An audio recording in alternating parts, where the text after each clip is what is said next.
नमस्कार। आज मैं दक्षिण 24 परगना जिले के बेहाला पूर्व यानी बेहाला ईस्ट कॉन्स्टिट्यूंसी में आया हूँ।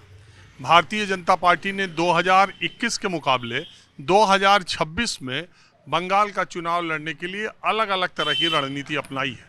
उसमें एक रणनीति ये भी है कि तकरीबन आधा दर्जन साधु संतों, मंदिरों के पुजारियों और मठों के मठाधीशों को टिकट दिया गया है। मैं बेहाला पूर्व की कॉन्स्टिट्यूंसी में जहां से सुनील महाराज जी को टिकट दिया गया है और ये उनका शिव आश्रम है। चलिए पहले यहीं से शुरुआत करता हूं। और बेहाला पूर्व ये एक शहरी इलाके की कॉन्स्टिट्यूंसी है जिसमें कि पीछे लगातार 3 बार से टीएमसी चुनाव जीतती रही है। हालांकि बीजेपी का वोट परसेंट इस इलाके में बढ़ता चला जा रहा है। पिछले बार हार जीत का जो अंतर था वो 40,000 के करीब था, लेकिन बीजेपी को 73,000 वोट मिले थे। ये देखिए सुनील महाराज जी का ये शिव आश्रम है बेहाला पूरब में, और यहीं के वो पुजारी हैं। मुझे बताया गया कि जिस दिन इनको टिकट अनाउंस हुआ उसी के सुबह सुबह ही इन्होंने भारतीय जनता पार्टी ज्वाइन की थी। तो भारतीय जनता पार्टी की इस रणनीति का क्या हिस्सा है, ये जानने के लिए मैं जरा सुनील महाराज जी के पास चलता हूँ। सबसे पहले आज माहौल क्या है मैं इनसे बात करता हूँ, फिर इनके विपक्षी उम्मीदवार से और फिर जनता से कि दोनों की टक्कर को लेकर बेहाला पूर्व की जनता क्या सोचती है और माहौल क्या है। आइए।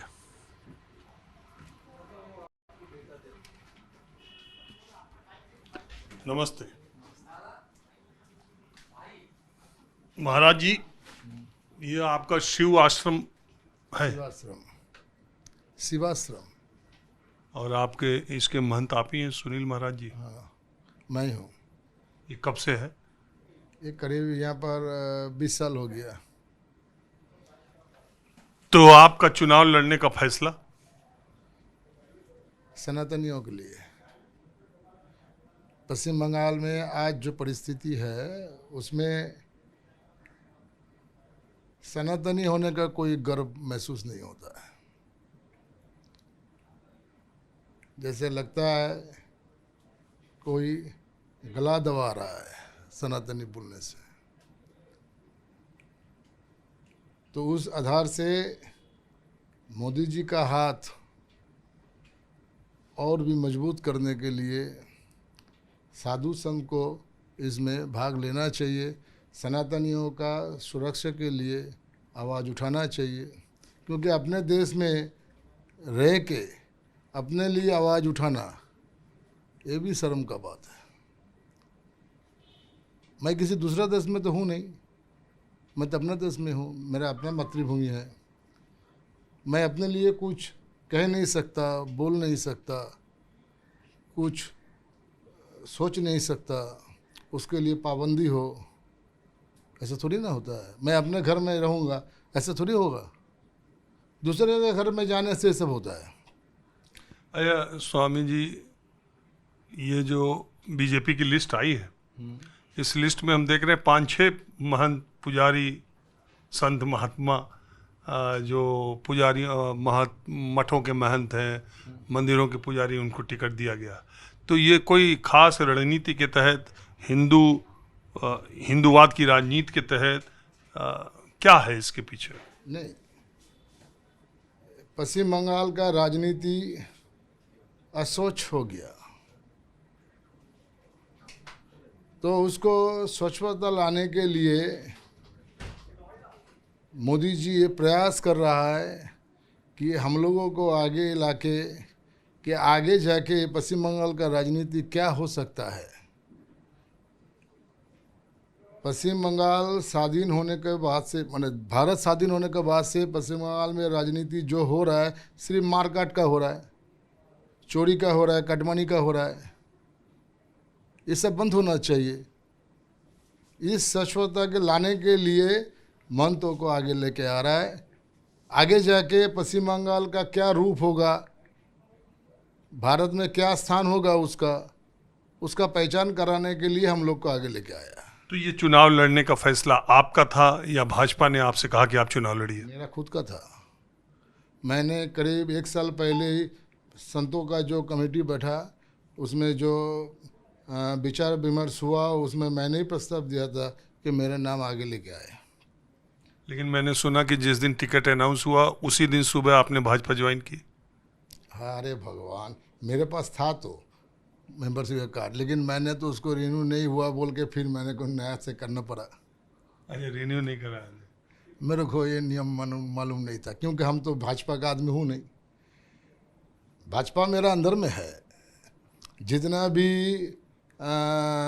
भगवाधारी है सबके अंदर में भाजपा है, चाहे हम माने चाहे ना माने, रग रग में भाजपा बैठा है।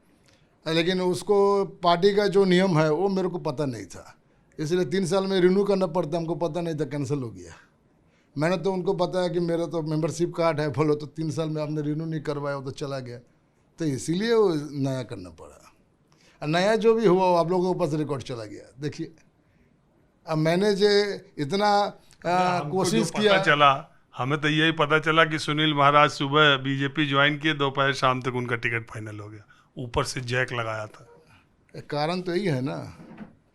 अगर मेरे को पता होता कि मैं राजनीति में आऊँगा, मेरे को पता होता कि बीजेपी में ये पार्टी का ये आपका क्या बोलता है उसका नियम है कि 3 साल में उसको करना पड़ेगा रिन्यू, तो कैंसिल नहीं होता ना, मैं करवा लेता वो वाला। तो योगी आदित्यनाथ जी को बुला रहे हैं? कोशिश तो करेंगे। अगर महाराज जी यहाँ का आपका साधु महात्मा पुजारी महंत लोगों का तो आदर्श योगी आदित्यनाथ जी हैं। हाँ एकदम, महाराज जी, पूज्य महाराज जी अगर उसका शुभ चरण बेहालापुर में दे या पश्चिम बंगाल में दे, ये मेरा सौभाग्य की बात होगा। कोशिश करने में क्या हर्जा है। महाराज जी अगर आ जाए तो चांद चांद लग जाएगा। जीतेंगे तो भाजपा ऐसे ही, अगर महाराज जी आया तो पूरा एकदम बीजेपी पश्चिम बंगाल में एकदम स्थापन हो जाएगा, फिर दूसरा किसी का चांस ही नहीं है। लेकिन महाराज जी अभी हम जब बेहालापुर में आपका नाम पूछ रहे थे, लोगों से पूछ रहे थे, तो वो लोग कह रहे थे कि वो भाजपा तो करते नहीं थे, जमीनी कार्यकर्ता को टिकट नहीं मिला, सीधे महाराज जी को पता नहीं कहाँ। यही तो भाजपा का मैंने क्या बोलते खूबिया है। खूबी? हाँ, खूबी इसलिए है क्योंकि जिसको जहाँ ज़रूरत होता है उसको वहीं पे बैठा देता है। जोगी जी मुख्यमंत्री होगा ये किसी को पता था? फिर जोगी जी तो एमपी था, काहे उसको लाके वहाँ पर मुख्यमंत्री बना दिया। आज जोगी जी को जो बनाया, आज उत्तर प्रदेश का हालत देखिए, जितना स्टेट है कितना खुशहाल है, वहाँ पर सुशासन है। 1 लाख करोड़ का ऊपर में उसका इन्वेस्टमेंट में हुआ, किसी और स्टेट में हुआ? कहाँ इन्वेस्टमेंट? गाजियाबाद से गाजीपुर दिखाई दे रहा है, 1 लाख करोड़ का MOU साइन हो रहा। खैर उस पर हम नहीं जाते महाराज जी। लेकिन आप हमको ये बताइए कि ये जब आप पार्टी में इतना सक्रिय नहीं थे, तो अब एकदम चुनाव के वक्त टिकट घोषित होने के बाद आपके पार्टी कार्यकर्ता ज़मीनी स्तर के, क्योंकि TMC का आप जानते हैं यहाँ का मामला, तो पार्टी के ज़मीनी कार्यकर्ता सब लग गए एकदम मुक्के? एकदम सब में खुशहाली है, किसी में कोई द्वंद्व नहीं है, किसी में कोई क्या बोलता है निराशा नहीं है। सबको लगा कि एक अच्छा डिसीजन बीजेपी ने लिया, ठीक है, जो देश के लिए, पश्चिम बंगाल के लिए खुद को किनारे में रख के देश के लिए सोचने वाला बीजेपी ने बिठाया। चलिए, आपने हमसे बात की, बहुत शुक्रिया, और आपको हमारी शुभकामनाएं, आप इलेक्शन में बढ़िया करें। अब मैं चलता हूँ बेहाला पूर्व के कैंडिडेट, TMC कैंडिडेट, उनके पास, और महाराज जी से टक्कर में उनका क्या बोलना है, ज़रा ये भी देखते हैं।